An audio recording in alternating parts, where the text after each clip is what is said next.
오늘 하나님께 주시는 말씀 같이 보겠습니다. 마태복음 15장, 15장 21절부터 28절까지 저는 입으로 봉독하고 여러분들 눈으로 그렇게 봉독하도록 하겠습니다. 마태복음 15장 21절입니다. 마태복음 15장 21절.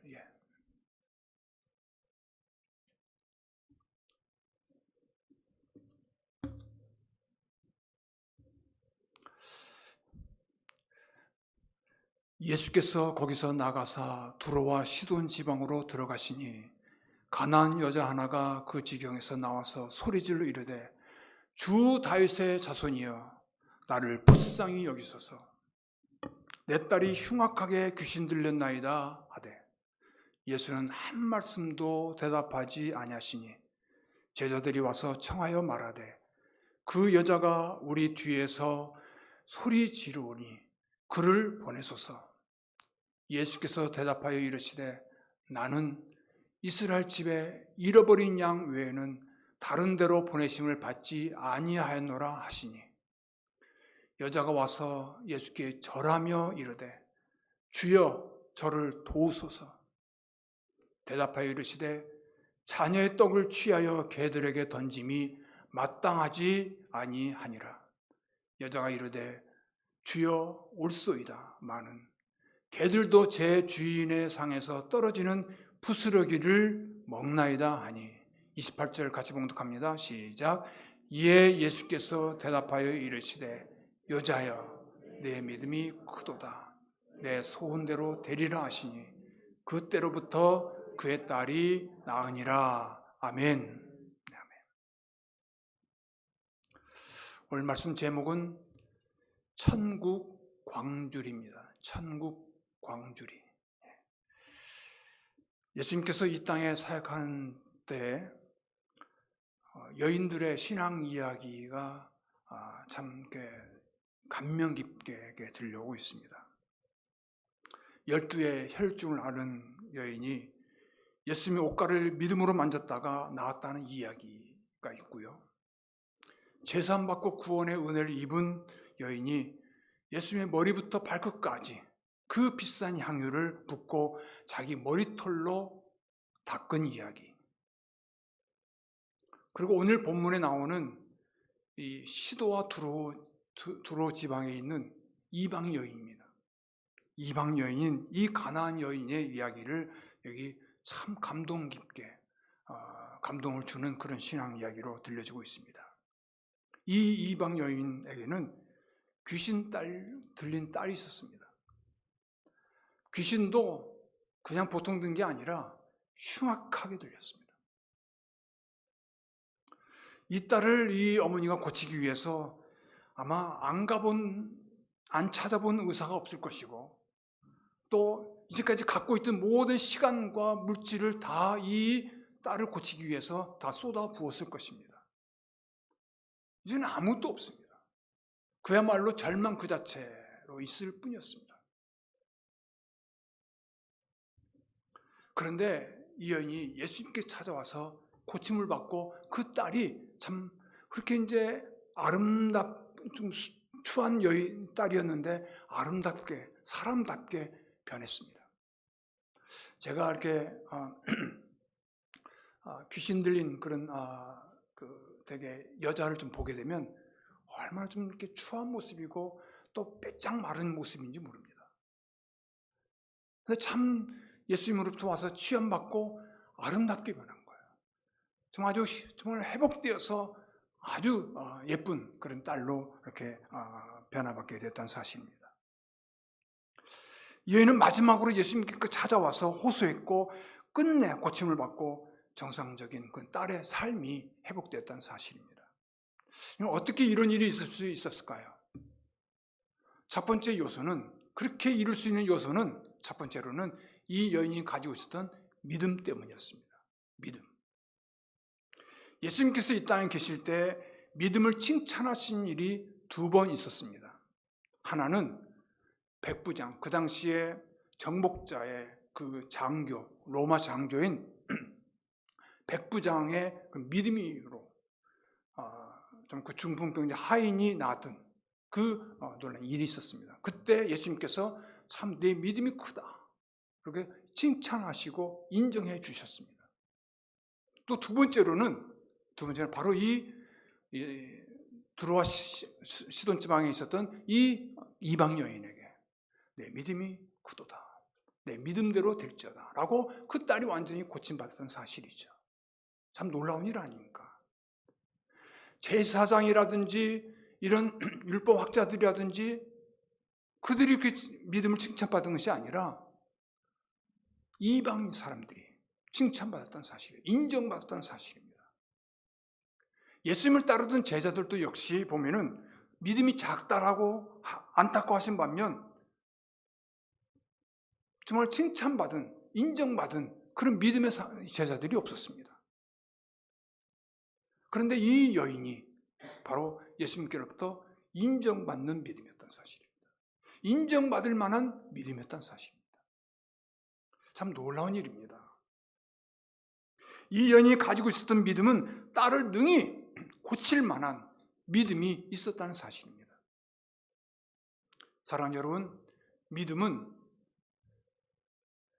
죽은 자를 살릴 수 있는 힘이 있습니다.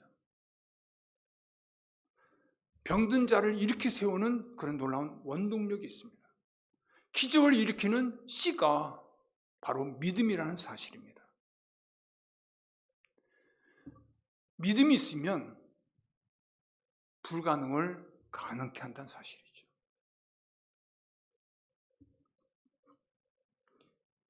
또 이 여인이 귀신 들린 딸을 고치게 된 두 번째 요소는 인내심이었습니다. 인내심, patience.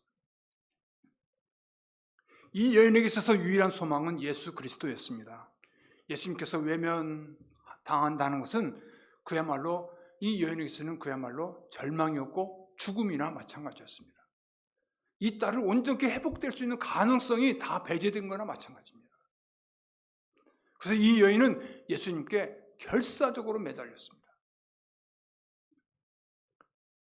다윗의 자손이여, 주 다윗의 자손이여, 나를 불쌍히 여기소서, 내 딸이 흉악히 귀신을 들렸습니다 할 때 예수님께서는 한 말씀도 하지 않으셨습니다. 한 말씀도. 얼마나 무안했겠습니까? 이렇게 정말 호소하고 절규하는데 아무 말도 안 하는 거예요. 아무 말도 안 하신 거예요.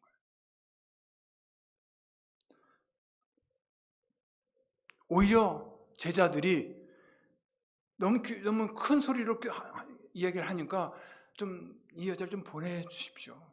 빨리 고쳐서 어떻게든 이 여자의 소원을 좀 들어주셔서 빨리 보내주십시오 하고 제자들이 그렇게 간청할 정도였습니다. 그때 예수님께서 뭐라 말씀하신 줄 아십니까? 나는 이스라엘 집에 잃어버린 양 외에는 다른 데로 보내심을 받지 아니했다. 이스라엘 집에 잃어버린 양 외에는 다른 데로 보내심을, 그러니까 이방 여인들은, 이방 사람들은 내가 돌볼 여유가 없다. 아주 그냥 차갑게 이야기를 하신 겁니다. 그래도 이 여인은 예수님께 나와서 절하면서 절박한 심정으로 간청을 합니다. 주님, 주여 저를 도와주셔서, 저를 도우소서. 아주 간청합니다. 절규할 정도로 그렇게 정말 나와서 절하면서 무릎을 꿇으며 절하면서 간청해달라고, 아마 그 상황을 생각해 보면 예수님의 아마 그 옷자락이라도 그 겉옷짝이라도 좀 붙잡고 아마 간청해지지 않았을까, 저는 그런 상상을 또 해봅니다. 그럴 때 보세요. 주님은 다시 한번 아주 매몰차게 그렇게 거절하십니다. 자녀의 떡을 취하여 개들에게 던짐이 마땅하지 아니하니라. 와, 그렇게 차갑게 매몰차게 아주 정말 냉정하게 내쳤음에도 불구하고 이제는 모욕적인 언사까지 이렇게 말하십니다. 자녀의 떡을 취하여 개들에게 던짐이 마땅하지 않다. 그러니까 예수님께서, 그 사랑의 목자이신 예수님께서 이 여인을, 이방 여인을 개 취급한 거예요. 개 취급한 거예요. 여러분, 참는 것도 한계가 있지 않습니까? 참고 기다리는 것도 한계가 있어요. 덕이 연약한 이방 여인으로서 정말 자기를 개 취급하며 멸시하는 유대인의 모습. 그것도 많은 남자들 틈에서 흉악히 귀신 들린 딸을 둔 부모로서의 모욕을 겪어야만 했던 것입니다. 여러분, 이래도 주님께 매달려야 될까요? 저는 이 상황을 생각해 봤어요. 과연 나라면 이런 상황에서 내 아들이, 내 자녀가 그렇게 정말 흉악히 귀신 들려서 그런 상황에 처해 있을 때 내가 정말 주님만이 나의 희망이요, 주님만이 정말 이 모든 문제를 해결하실 분으로 생각하고 그렇게 매달렸을까? 그렇게 매몰차게 이야기하고 모욕적인 언사를 들으면서까지 내가 그렇게 주님께 매달렸을까? 그렇게 간절히 호소했을까? 한번 생각을 해봤어요. 근데요, 제 자존심이라는 게 스멀스멀 이렇게 솟아오더라고요. 아니야, 난 못했을지도 몰라. 내가 자존심이 있지. 내 마지막 남은 그 어떤 마지막 그 수치심이 있지. 아마 나는 못했을지도 몰라. 그런데 이 여인은 어떤 자존심도, 특히 여자에게서 자존심은 정말 강하지 않습니까? 또 여자에게 그러면 좀 남자보다도 더 수치심은 너무 극도에 달할 겁니다. 많은 유대인들 남자들 틈에서 그렇게 정말 예수님께 매달려도 그 모든 그런 수치심과 모욕감을 어떻게 감내할 수가 있겠습니까? 그런데요, 이런 모욕과 멸시에도 불구하고 이 여인은 예수님께서 한 발짝도 물러설 생각이 없었습니다.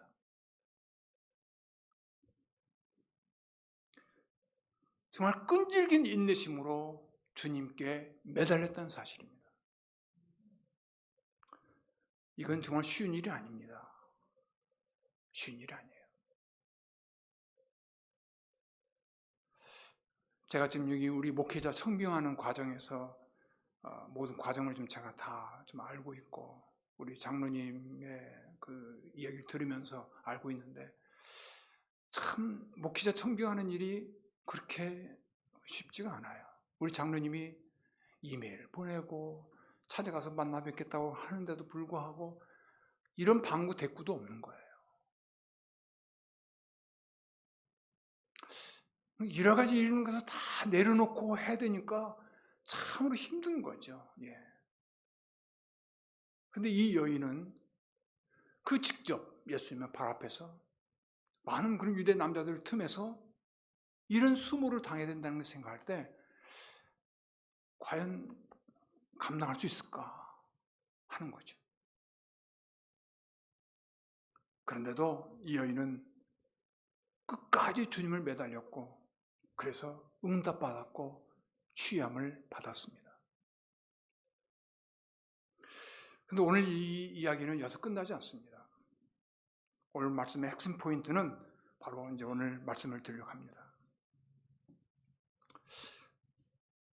예수님께서 말씀하시기를 자녀의 떡을 취하여 개들에게 던짐이 마땅치 않다. 자녀들의 떡을 취하여 개들에게 던짐이 마땅치 않다. 이 자녀라면 여기서 아마 이스라엘 백성들을 말할 겁니다. 유대인들을 이야기할 겁니다. 그럼 여기 개라 한다면은 이스라엘 백성들이 그렇게 옛날에 그 아수르가 쳐들어와서 혼혈 정책을 써서 거기서 나온 모든 사람들이 그런 사마리아인들이었거든요. 또 그리고 또 위에 있는 수로보니게 족속, 그다음에 시돈과 두로 지역에 있는 모든 갈릴리 북부 지역을 얘기하는 거거든요. 근데 이 사람들이 이방인인 거예요. 왜? 우리가 피를 순수 혈통이 아니라는 거죠. 그래서 모든 이스라엘 백성들이, 유대인들이 너희는 개다라고 취급할 정도였습니다. 개라고. 그러니까 예수님께서 이 입에서, 그 거룩하신 입에서 이 말이 나온, 자녀의 떡을 취하면 마땅치 않다. 너는 개한테 이걸 던질 수 없다. 한다는 것은 얼마나 이게 큰 충격으로 다가갔는지 몰라요. 아마 제자들도 옆에서 깜짝 놀랐을 겁니다. 예수님의 입에서 그런 말씀이 나오다니, 그런 말이 나오다니. 자녀와 개, 대조직이지 않습니까? 이건 너무 차별적인 그런 언사가 아니신가 싶을 정도로. 또 하나 보시면 주여 올소이다마는 개들도 제 주인의 상에서 떨어지는 부스러기를 먹나이다. 떡과 부스러기를 말하는 겁니다. 그러니까 이 예수님이 그렇게 아주 모욕적인 언사를 했는데 어머니는, 이 여인은 이렇게 받아들인 거예요. 예, 맞습니다. 예, 옳습니다. 야, 이거 옳다고 하는 것도 인정하는 것도 좀 그렇지 않습니까? 예, 옳습니다. 개들도 제 주인의 상에서 떨어지는 부스러기를 먹나이다. 개 취급하는 그런 존재뿐만 아니라 부스러기 인생이라는 거죠. 예, 맞습니다. 자녀의 떡에서 떨어지는 부스러기, 그 부스러기 은혜라도 저는 먹어야 살겠습니다 하는 거예요. 하나님의 자녀의 떡에서 떨어지는 부스러기를 먹어야 우리 딸도 고침받고 나도 살겠습니다. 살아갈 수 있는 힘이 있겠습니다. 부스러기 은혜를 사모하는 거예요. 개 취급받을 뿐만 아니라 부스러기 은혜를 사모하는 그 영혼, 그 인생, 부스러기 은혜라도 먹어야 내가 살 수 있겠습니다. 나는 참 보잘것 없습니다. 이방 여인입니다. 나는 내세울 것도 하나도 없습니다. 가진 것도 없습니다. 어떤 힘도 없습니다. 그저 나는 그 주님이 예비하신 이스라엘 백성들에게, 자녀들에게 떡 부스러기, 그 부스러기로 내가 먹을 수만 있다면 내가 그걸로 살 수가 있겠습니다. 얼마나 낮아진 자세인지 모릅니다. 얼마나 겸손한 심령인지 모릅니다. 그리고 그 부스러기 은혜라도 사모하는 그 심령이 주님의 마음을 감동시키신 겁니다.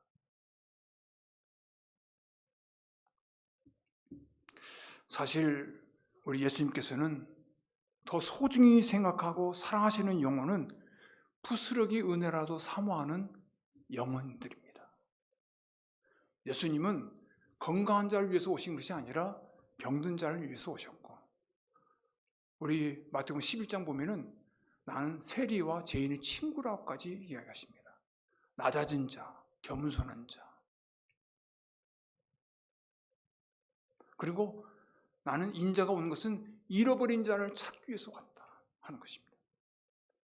그렇게 정말 주님의 은혜를 사모하고 내가 정말 하나님의 정말 그런 그 대열에, 그 천국 광주리에 들어서야 그 천국 광주리에 담기 위해서 그 영혼들을 찾으러 다니셨다는 사실이죠. 멸시받고 어느 누구도 돌아보지 않는 그 부스러기 영혼들을 천국 광주리에 담기 위해서 그렇게 애쓰시고 이 땅에 오신 것입니다. 그리고 부스러기 영혼들을 위해서 자기의 귀한 살을 찢고 피를 쏟으시면서 십자가에서 돌아가신 것입니다. 참으로 주님은 부스러기 영혼들을 사랑하셨습니다. 이런 주님의 한없는 사랑과 이 여인의 부스러기에 대한 소원이 하나가 되어서 바로 딸을 회복시키고 일으키시는, 정말 다시 한번 사람으로 새롭게 좀 재창조하시는 그런 놀라운 기적이 일어나게 됐던 것입니다. 저는 이 말씀을 보면서 천국 광주리라는 그 단어가 딱 이렇게 떠올랐습니다. 여러분 마태복음 오늘 15장 읽었습니다만 14장 보면은 오병이어의 기적이 나옵니다. 물고기 2마리와 떡 5개로 정말 5,000명을 먹이고, 애들까지 합치면 더 수없이 많겠죠. 그 다음에 다 배불리 먹고 남은 조각이 12바구니라고 나옵니다. 12바구니. 그냥 똑같은 15장에부터 보면은 나중에 보면 4,000명을 먹이는 또 기적이 나타납니다. 거기는 7 5덩이 떡덩이와 물고기 2마리로 4,000명을 먹이고 다 배불리 먹은 다음에 나중에 보면 7 광줄이라고 나옵니다. 거기는 광줄이. 물론 좀 헬라말이 좀 다릅니다만은 광줄이란 말은 조금 이런 그 뚜껑도 있고 손잡이도 있는 것입니다. 바구니는 그냥 널찍한 그런 것이죠. 예. 광줄이. 그러니까 떡 광줄, 손잡을 수 있는. 여러분 옛날 광줄이 아시죠? 예. 우리 권사님 아시죠? 예. 바구니는 이런 큰 생선 같은 거 말릴 때, 뭐 고추 같은 거 말릴 때 쓰는 것이지만 광줄이었던 사실이죠. 바구니나 광줄이나 뭐 비슷합니다만은 제가 또 서울 때는 천국 광줄이에요. 그리고 다 배불리 먹고 남은 조각을 왜 거두셨을까? 저는 거기에 이제 마음이 와닿았던 겁니다. 하나님께서 잃어버린 자를 다 찾으시고 지극히 또 낮은 자들, 정말 그 부스러기 은혜라도 사모하는 영혼들을 위해서 이 땅에 오셔서 찾으시기 위해서 이 땅에 오셨구나. 그렇게 생각할 때 여러분이나 저는 뭐 처음부터 뭐 목회자의 자녀도 아니고 또 뭐 모태 신앙도 아니었고 저는 완전히 맨 땅에 헤딩하는 식으로 신앙생활을 했던 사람이거든요. 그리고 신앙생활을 하고 주님 만나서 만나고 그 다음에 정말 내가 뭐 내 인생을 주님께 온전히 드려야 되겠다는 그런 마음으로 이 목회 길을 들어섰고 목회 사역을 마쳤고 또 참 부족하고 제가 말주변이 참 없습니다. 예. 말주변이 없는데 참 우리 장로님이 어여삐 봐주셔서 저를 또 이 산에 세워주시고 말씀을 전할 수 있다는 이 행복이, 이 복이 얼마나 큰지 모르겠습니다. 예. 근데 이런 참 보잘것없고 지극히 정말 작은 자인데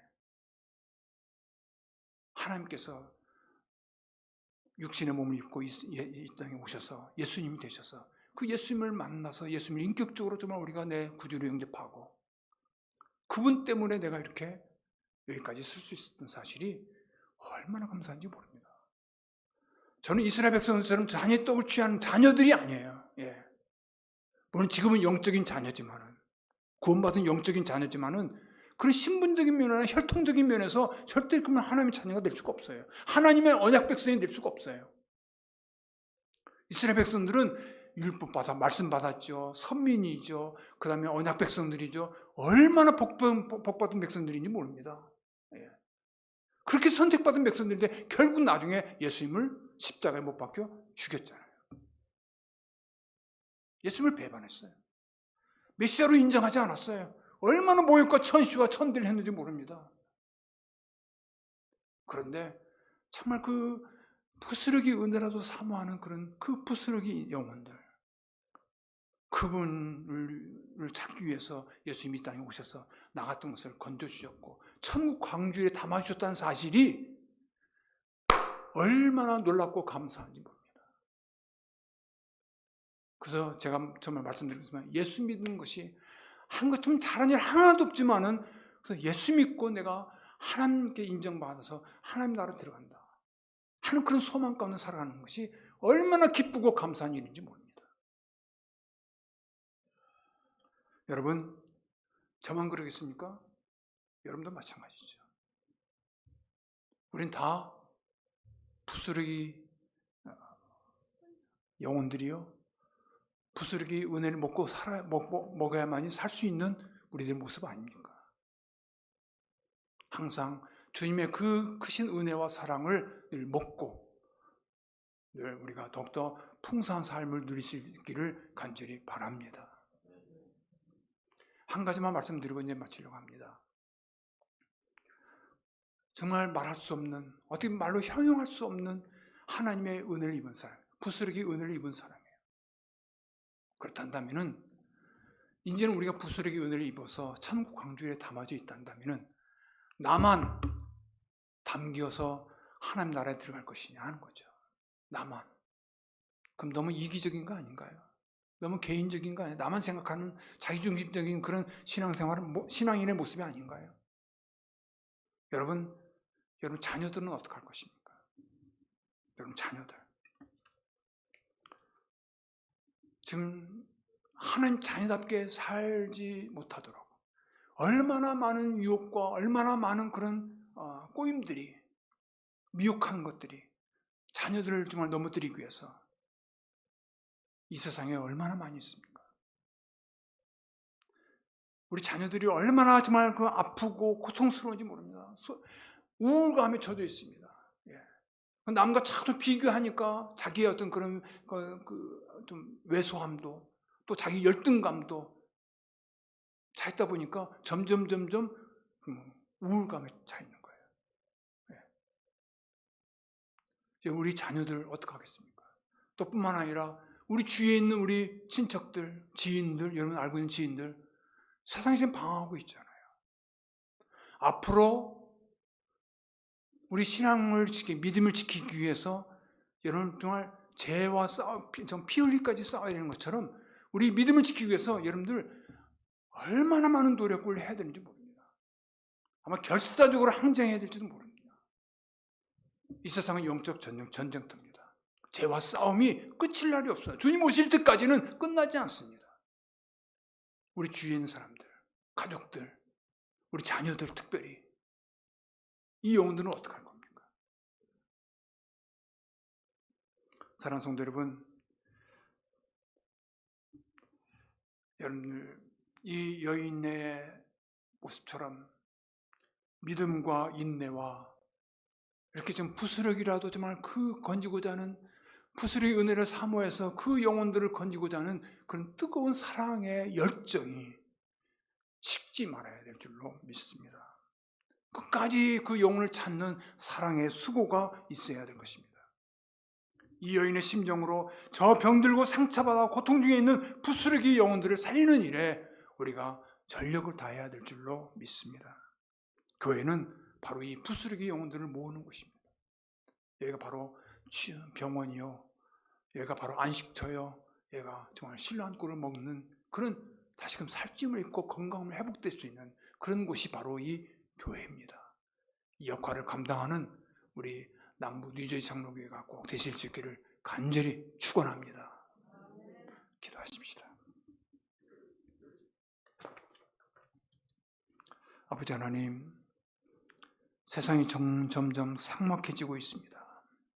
여기저기서 힘들고 아프다고 꿍꿍대는 소리가 좀 들려오고 있습니다.